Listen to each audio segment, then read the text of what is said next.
Welcome to Bologna. I think I don't have to tell you again about what happened yesterday. Yesterday was could have been a complete disaster, but we adapted and then we changed our plan, and now it's all good again. We have a new plan and we are in Bologna.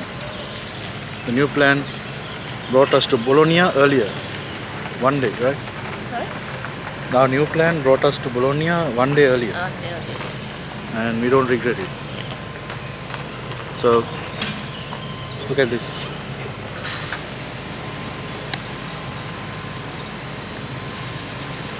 Where else in the world can you see something like this? And then you have some Roman ruins and some Baroque architecture here. You know? We learned about Baroque architecture, Renaissance architecture, Gothic architecture, all kinds of architecture in this trip, and I'm sure this is Baroque architecture. This one? Yeah.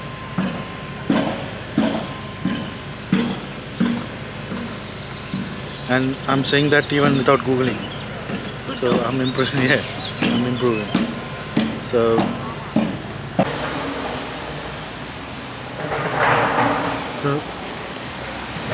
Garibaldi, Giuseppe Garibaldi.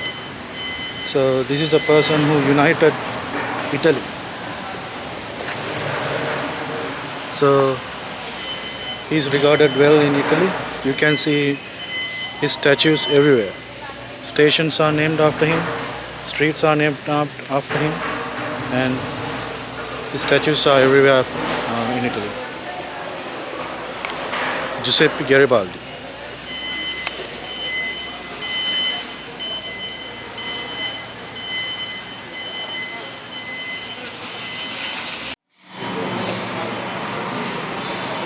It's good to have porticos like this when it's raining, right?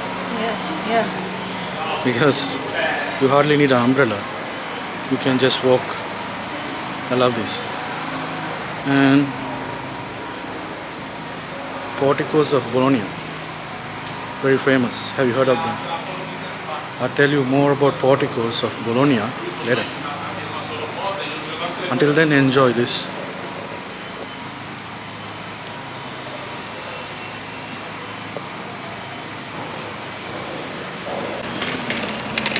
Bologna is a very historic city. I mean, thousands of years of history here. But I'm not going to go deep into that history. But here I am. Behind me you can see the Ductori, which means the two towers of Bologna. So these towers were built, in short, these towers were built to suppress any rebellions or revolts by local people, by the rulers. And then after that, everybody, all the noble people in the city started to build their own towers. One for prestige and the other one was to protect their castles and property from thieves and enemies, right? So, however, only few towers are remaining today in Bologna, and there used to be hundreds of towers, and so that city is called like the city of towers. Alright, I am at the statue of Neptune. I'll walk towards it. It's caged out. I don't know why. Probably for protection or maintenance, I don't know. I'll go to the statue and I'll show you a closer look of the statue of Neptune.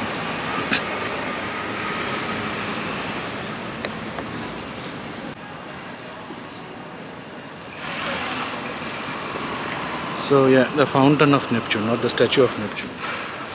So it was built during the 1500s,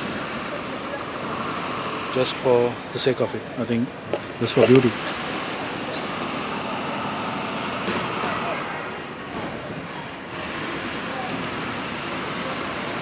Now it's been barricaded by this gate. I think it's for protection. It's protection because people go in and jump in and take photos and everything. Fountain of Neptune.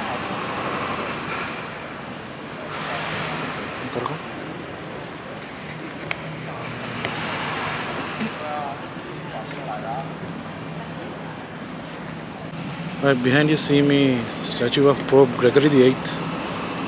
So I'll try to show you a closer look.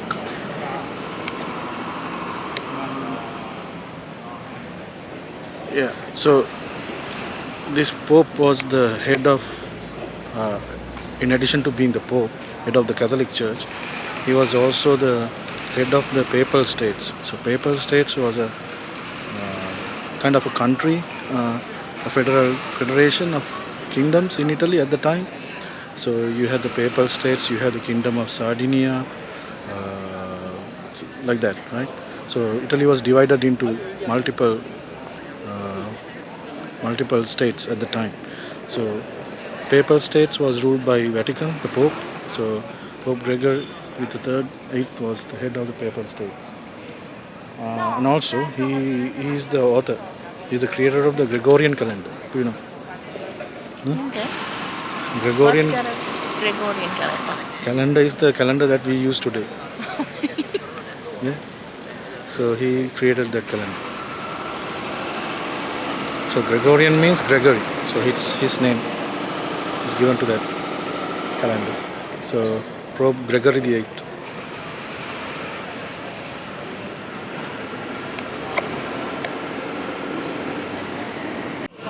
So who's the patron saint of Bologna?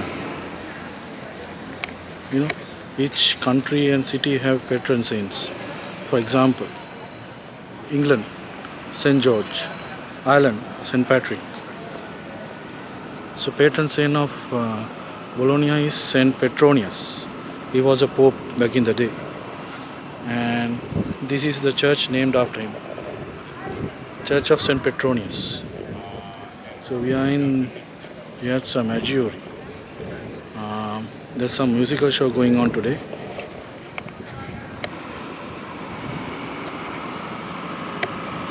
I don't know, musical show or some kind of event.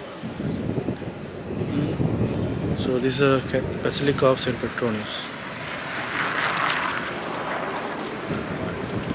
I'll try to show inside of the church, if possible, because most of the churches, they didn't allow us to film, right?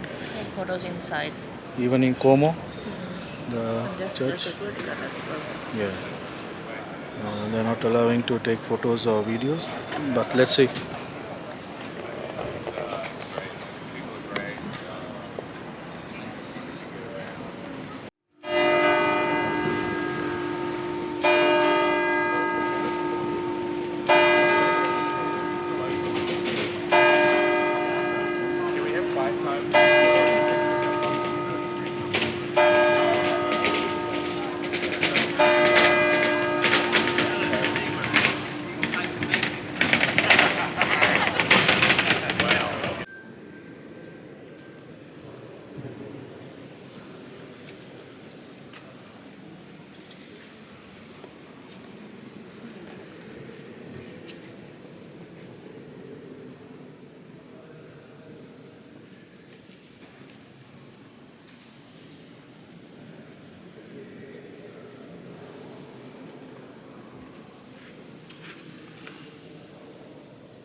just as I came into the church, there was a great sense of silence, calmness.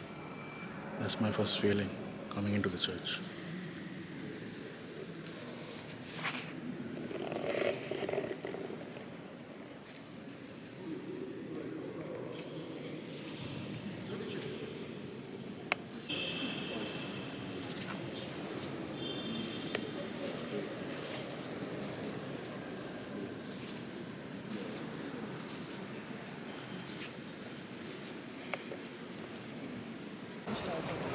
Just came out of the cathedral or the basilica, and it was great. It was huge, right? It was huge, yeah.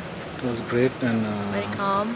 yeah, and also there was a lot of paintings, sculptures, and statues, and everything. And also, I wanted to note one thing because there was some Asian. I don't want to sound racist, but there was some Asian lady, one Asian lady actually, giving poses like for photos, giving poses like she's in like I don't know. She's making different kinds of all these poses in front of the altar and Jesus crucifix. I mean, come on, you got to have some respect for religious people, religious sites, right? Icons. Yeah, we take photos as well, but Yeah, not like that. yeah, but you got to know where to pose and how to pose. Anyway, that's it. But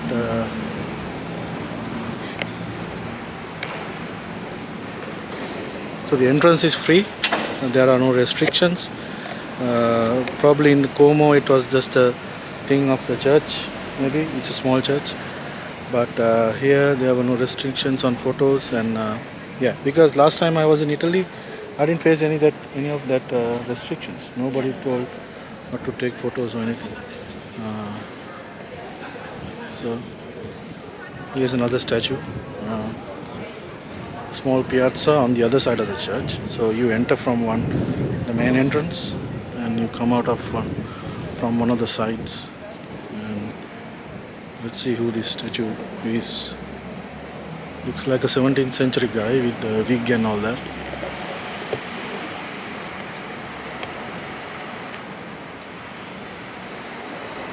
I'll just refer to Wikipedia and come back. Right. The name says Salvani.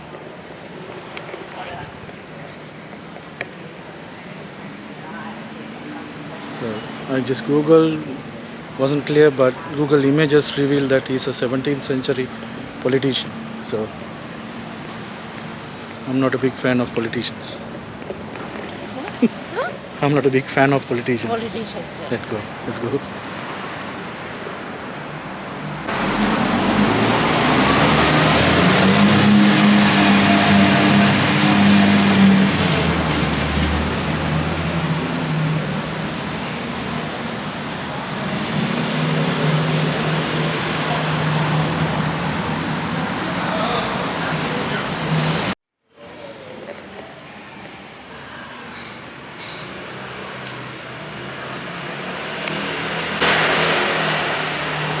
We got carried away with the church and we forgot the two towers. Now we got carried away with the church, right? Yeah, We forgot the two towers and now we are finding our way.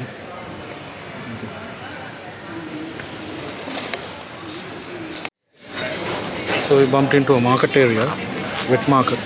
We got fish, meat.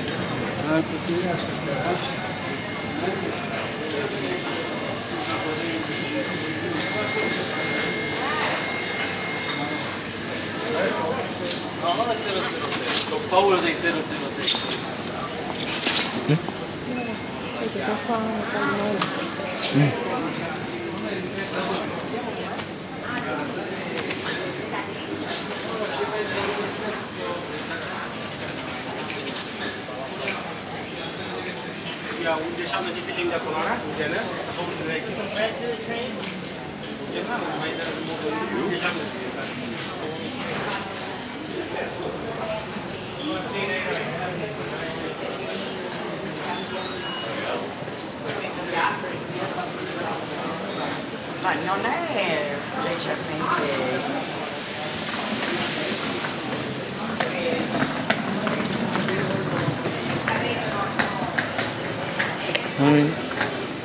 I was in Como the day before, and it was really packed with tourists, and you hardly see an Indian tourist.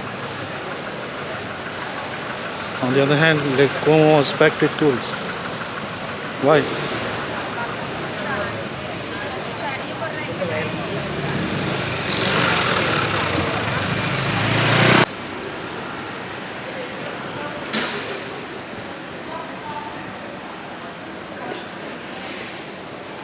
It's like a road, so we can't take much photos here. We find some place else.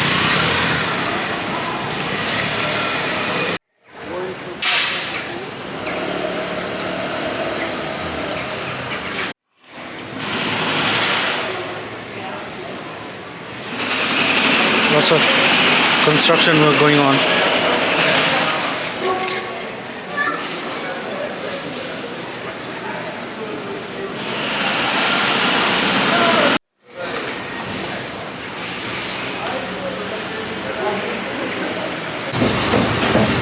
So we are near University of Bologna.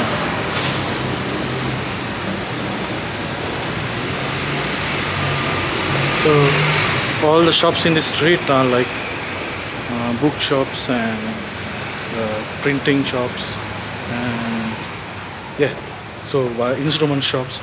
These shops are selling stuff to the students here.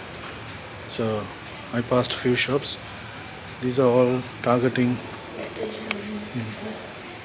stationery shops. These are all targeting the students of the university. And University of Bologna, if you don't already know, is one of the oldest universities. Actually, it is the oldest university in the world, established in year 1080, I think. Yeah. So the Porticos of Bologna has a connection to the university. I will explain to you later. The porticos are designed for a reason connected to the university. I'll tell you later about that.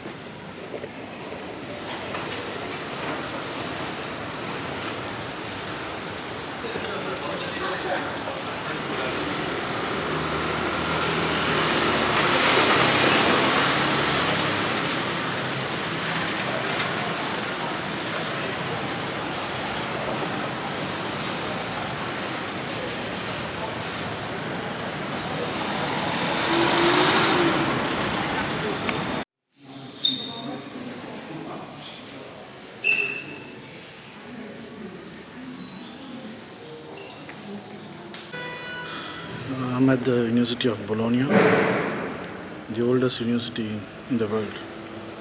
So you have the student notifications, notice board.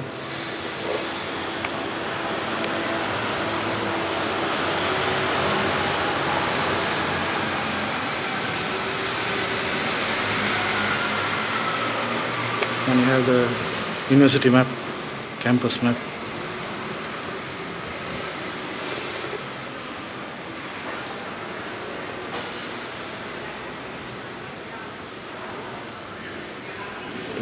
Piano means floor.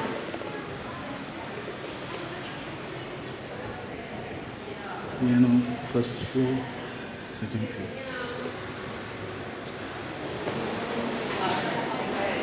And also in Italy, the ground floor is referred to as the first floor.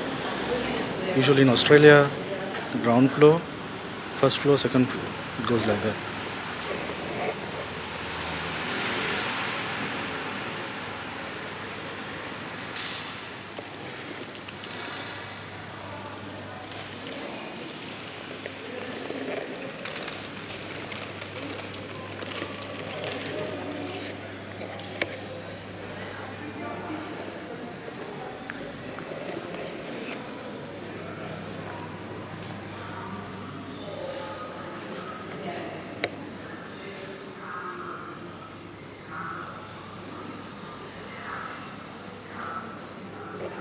I mean, it's 1,000 years old, right?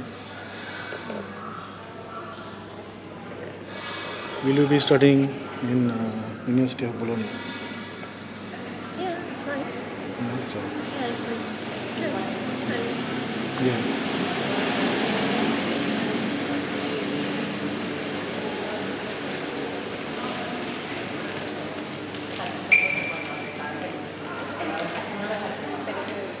So I told you that Bologna was called the city of towers because it had towers all the time. I'll show you a painting that shows all these towers.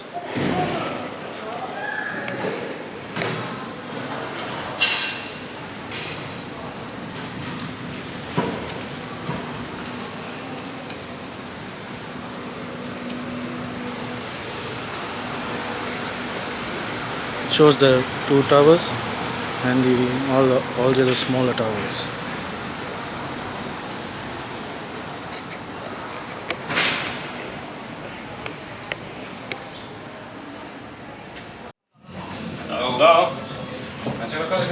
So we had two cappuccinos. One jam filled croissant. One jam filled croissant and one panini. Okay. Guess the price. I'll give you 2 minutes.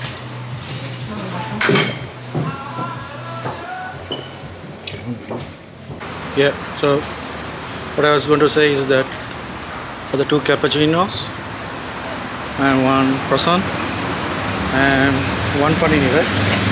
One panini cost us only 10 euros. So I think that's a real good price. I think the main secret is that we just came out of the tourist area, right? If we had that same menu, I mean, one croissant, two cappuccinos, and one panini in close to the towers, it would have cost us at least 15-20 euros. 15 to 20, at least 15 euros. Yeah, 15 euros. So And the coffee was also, cappuccino was also good. yeah, cappuccino was really good, and it was quiet, and you could enjoy everything. So another tip for you guys: just don't have the coffee or anything snack right in front of a landmark and the tourist area. Just come out of the area, and you will see the cost going really down. Okay.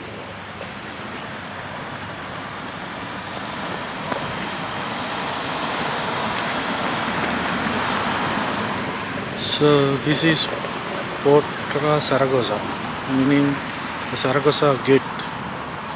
So this was built during the Middle Ages to protect the city of Bologna. So this consisted the outer wall of the city. So we traveled to Munich, cities like Munich, which all had these kind of gates, right, to protect the outer walls from enemies. And I think, though it was made during the Middle Ages, it was modified in the late 1800s to its present form, right? So this is modified definitely, but initially the main gate was built during the Middle Ages.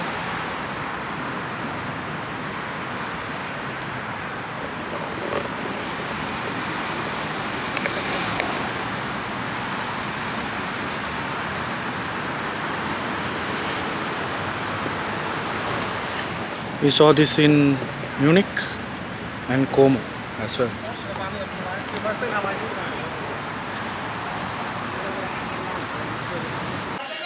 We are walking to the sanctuary of Madonna di San Luca along the porticos of Bologna.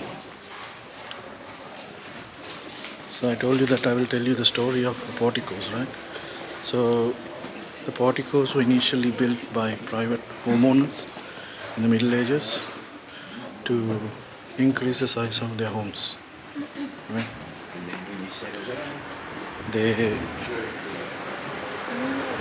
They added this extra space to the streets, and later on they had to put in columns like this to support the extra flow area, right? And then sometime later the city authorities made it mandatory that all new homes be built with a portico like this, and those existing homes that didn't have a portico to be added with one. So that's how the Bologna's Porticos came into being.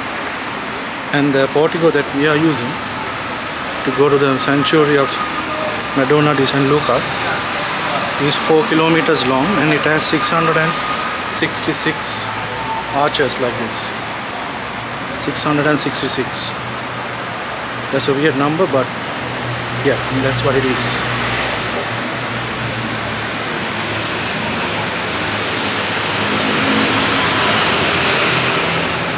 So yeah, so the total length of the porticos in Bologna is about 58 kilometers. 58 kilometers. Did you know that? 8 kilometers. Porticos length. Yeah. And that is inside and outside of the city, old city. So you can imagine how much porticos there are. We've already covered few porticos. Yeah, so now we are going to Madonna di San Luca, the sanctuary. We'll show you once we get there.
I'm not sure that 666 arches start from there.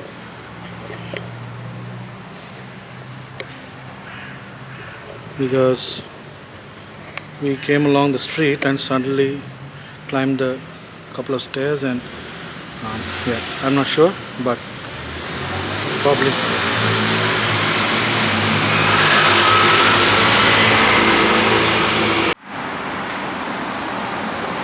I think that is where the porticos officially start to the church. We got all these planks, name planks and everything. Yeah. So the countdown begins, 666.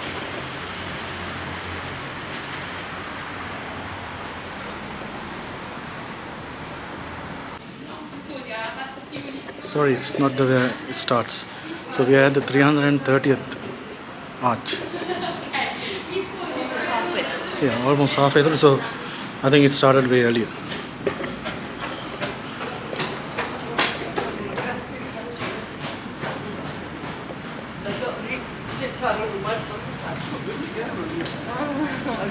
$333.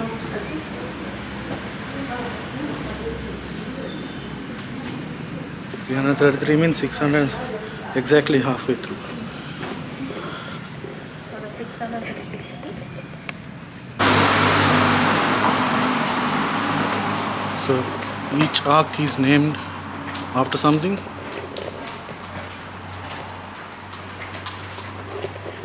So each arc has a year, some year and some description.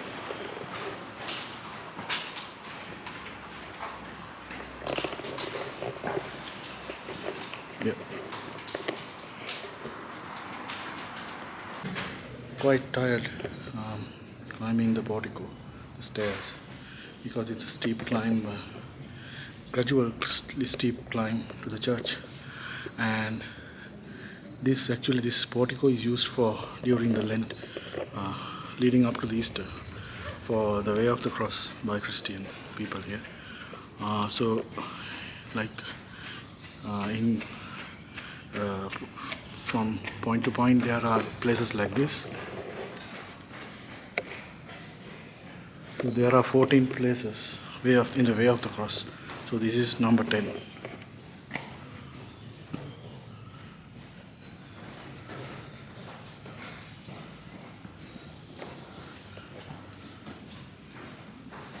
To represent each stage of Jesus' way from his judgment to his resurrection. So this is number 10, where he was crucified.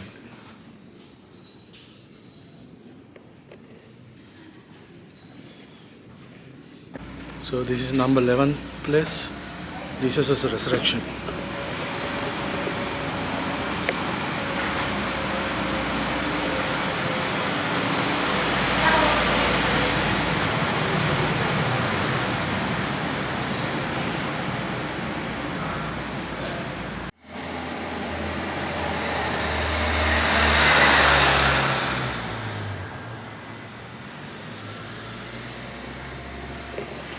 I don't know whether you could see the two towers in Bologna.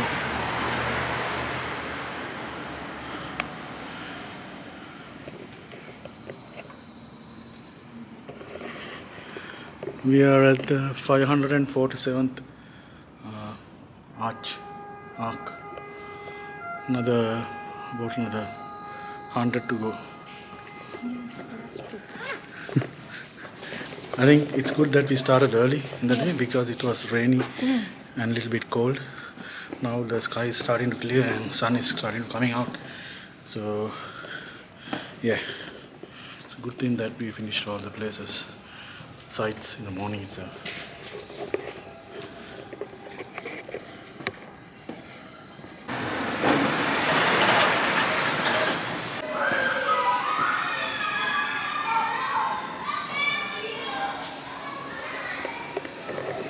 Right, we made it to the top.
So we are planning to go back to the hotel. We just saw a bus coming, so hopefully there will be a bus to go back to at least to the city, Bologna. Yeah, we'll check with that and I'll update you later.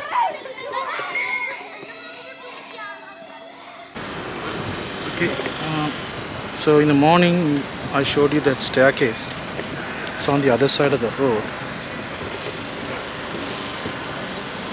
You can see there. And it had some Roman bridge kind of thing. And here,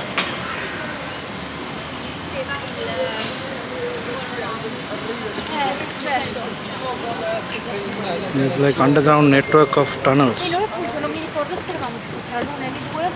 Maybe of Roman origin.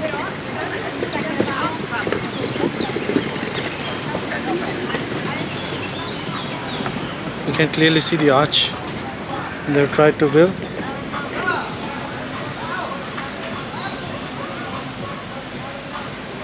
It looks like me, right?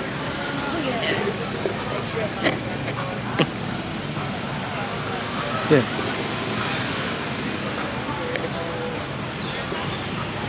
So some Roman ruins beneath the surface of the Bologna city. Bologna city.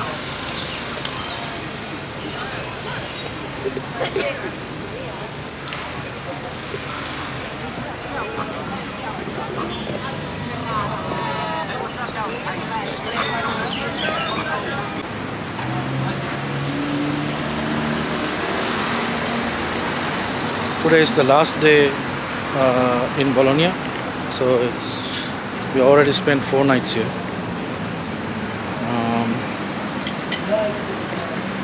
So we are at not the old town, from the other side of the station.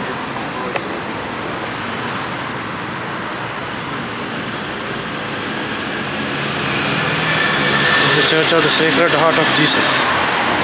Church of the Sacred Heart of Jesus.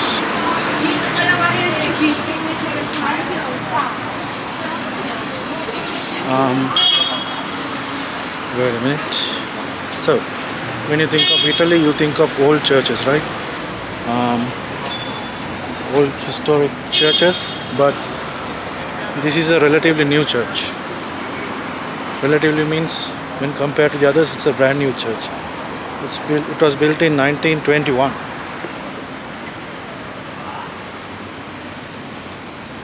So it was built in 1921, and I'll show you.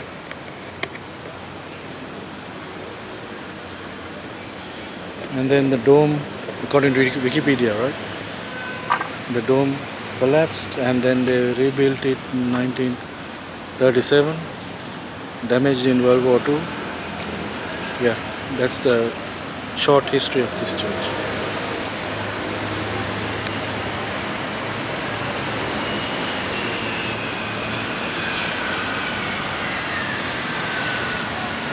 Not sure whether we can go in. Oh, it's closed. Closed? Okay. It opens at 4:15. Today? Yeah. What's the time? 3:34.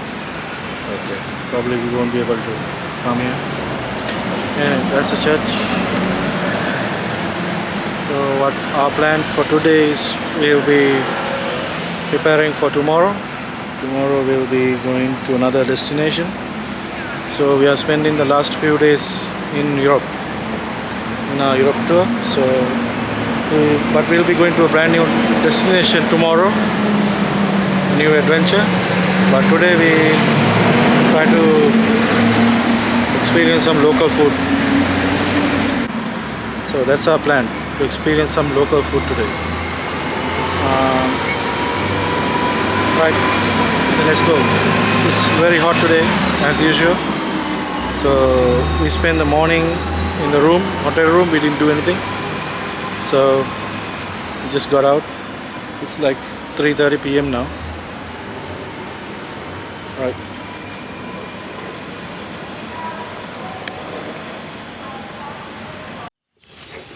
We bumped into a public park, and there are a few sculptures. I'll let you know, because it's the heat. This park with trees provide great refreshing atmosphere.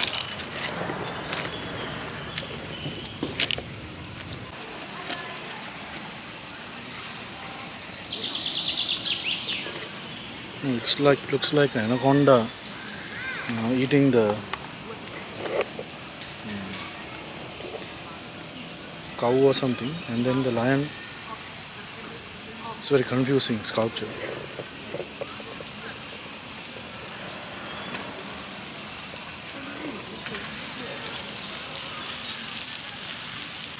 So, hundreds of years ago, Leonardo da Vinci created marble statues that lasted for centuries against all the elements.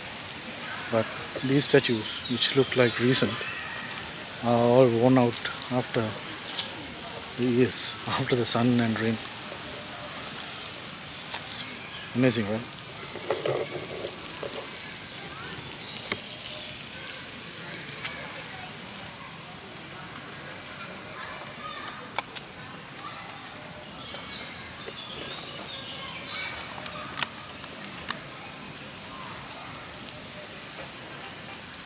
Looks like a lion in front of on top of a bull.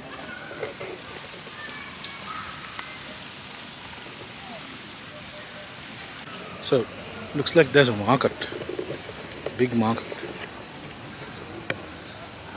down there. So, let's explore the market. Right, I came across this statue memorial. So this memorial is dedicated for the Battle of Montagnola in 1848. So you can see the date here, 1848.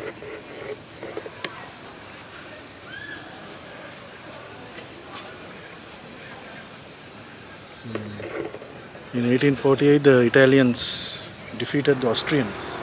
Here, you can see the dead Austrian soldier.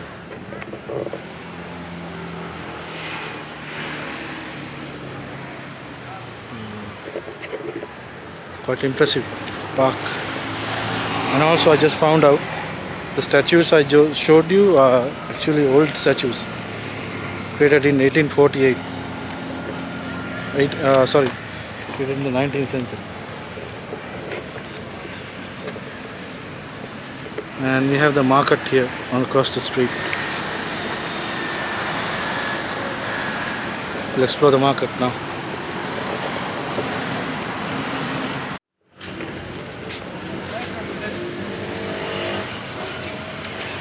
So mostly clothing, cheap clothing and handbags, those kind of stuff. I think last year we were at a similar market in Padua, right?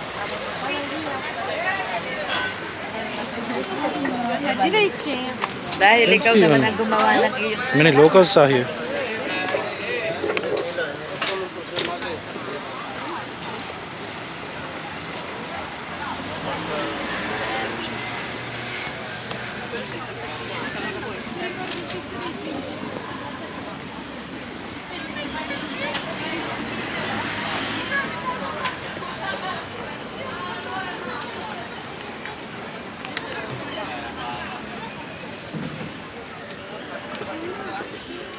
I mean, you always see vloggers doing videos of these kind of markets in countries like Sri Lanka, right? India, Bangladesh. But we haven't these kind of markets in developed countries. Last year I was at a similar market in France, in Paris suburbs.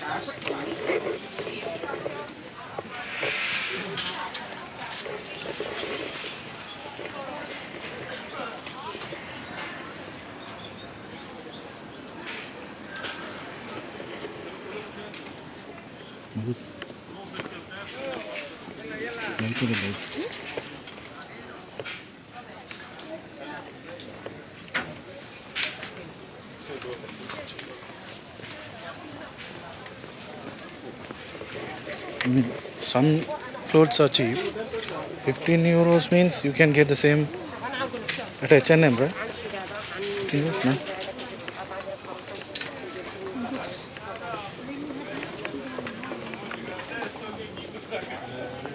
Mostly it's like 5 euros, 10 euros.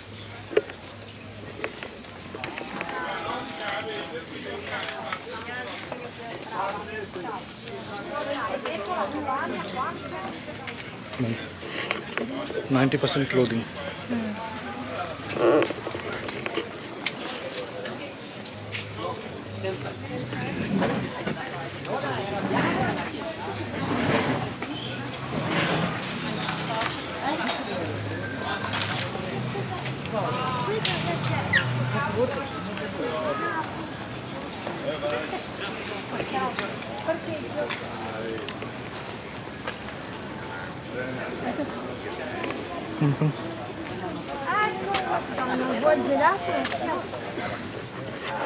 That's the end of the market.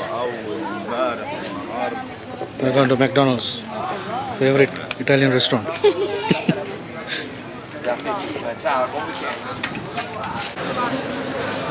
I'm near the fountain of Neptune.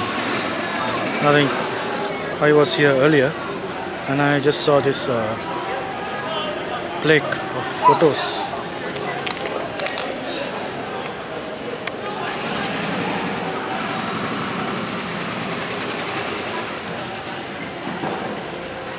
It shows at least some of the people who died, Italians who resisted the German occupation during 1943 to 1945.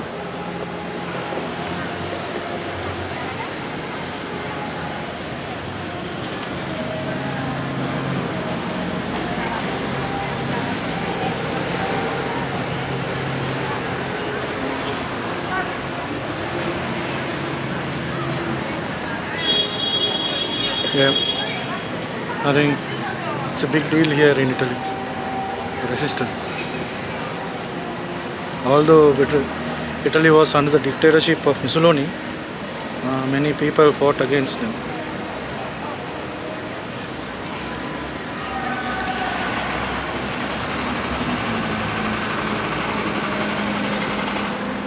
Here are some of the photos.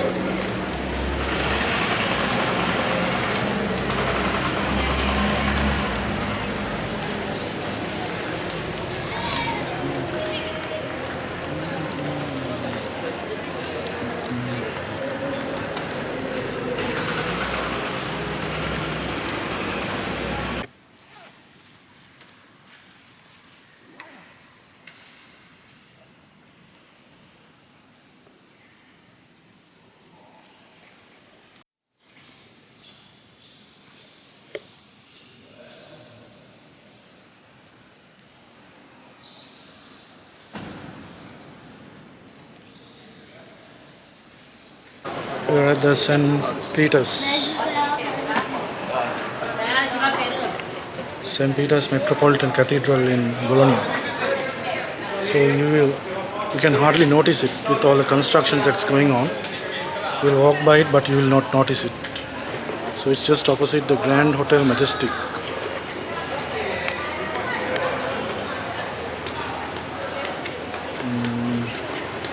Yeah, very large church. It's a Romance church, right? It's a Romance church, definitely not a Gothic church. Romance church with some Baroque features, like Baroque architecture features, like some works, artwork, and all that. So it's like a must visit if you are in Bologna.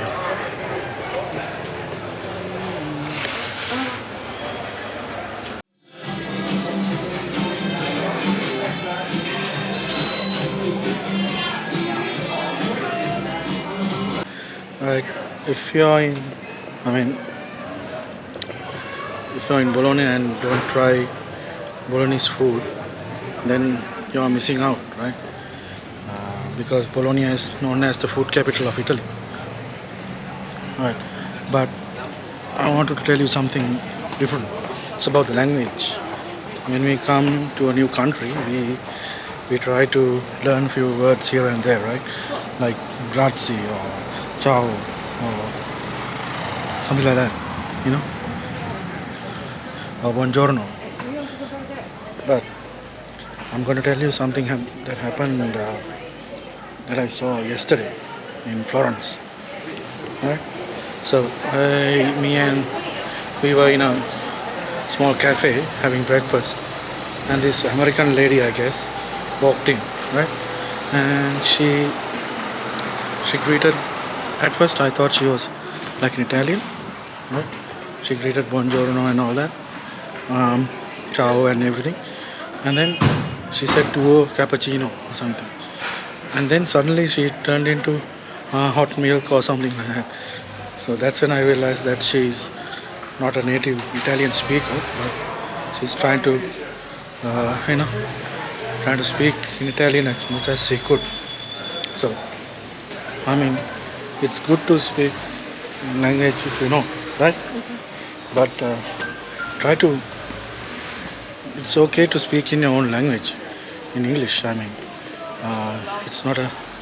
It's not a insult to the Italians because if you don't know Italian, then that's fine. So, yeah. So just greet with them in Italian. Try to greet them, but don't try to speak a language that you don't know. But because for them it might feel awkward that you are trying to speak in language totally wrong way, and they don't want to upset you as well. So yeah, that's what I wanted to say. But then that's just my opinion. It's up to you. Room review in Bologna. So what's the hotel name? SMY Hotels. SMY Hotels.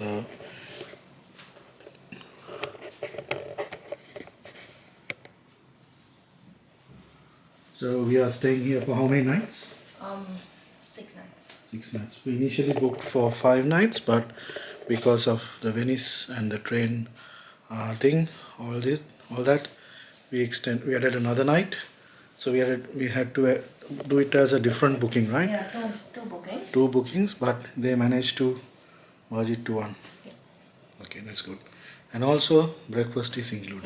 And another thing, so I made this booking through the booking site. Yeah. So you pay for the hotel or for the room, Yep. but you still need to pay the city tax Yeah. when you check in. So because I booked it in two separate bookings, I had to pay for the first night today, Yeah. and the rest 5 days I need to pay tomorrow. So that's around 5.5 euros per person per night. Okay, that's how it is. But in I think in anywhere in Italy it's like that. You have to pay the city tax. So far the room looks good. Well maintained, right? Yeah, It smells good. it's okay. Bed also looks good. The toilet, yeah, toilet is also good. Yeah. Usually in Spacious. hotels, the shower area is very small. Shower area is very small and they don't have a place to keep the soap and everything. Yeah. So they've got it as well.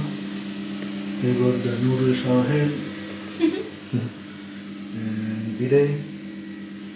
Yeah, so far it looks really good, this hotel room.